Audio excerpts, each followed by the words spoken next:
कार्यक्षेत्रातील बंद सहकारी पाणीपुरवठा संस्थाची पाणीपट्टी माफ करणार असल्याचं प्रतिपादन पुनाळ तिरपण कासारी नदी सहकारी धरण संस्थेचे चेअरमन मारुती पाटील यांनी केलं.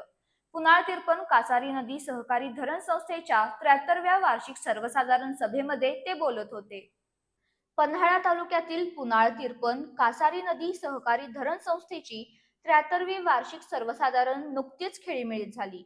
ही सभा संस्थेच्या गणपती येसबा पाटील सभागृहात चेअरमन मारुती शंकर पाटील यांच्या अध्यक्षतेखाली पार पडली. यावेळी धरणाच्या विशेष दुरुस्तीचा ठराव सर्वानुमते मंजूर करण्यात आला.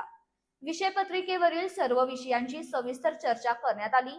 या चर्चेमध्ये भगवान डवंग, मदन चव्हाण, विकास पाटील, सरदार चौगले आदींनी भाग घेतला. धरण दुरुस्तीला मंजुरी, शेअर भांडवल वाढीला मंजुरी मिळावी असं मत ऑडिटर प्रदीप पाटील, तानाजी डवरी यांनी मांडलं. त्याला मंजुरी देण्यात आली. प्रास्ताविक कृष्णात पाटील यांनी केलं, तर सूत्रसंचालन संजय पाटील यांनी केलं.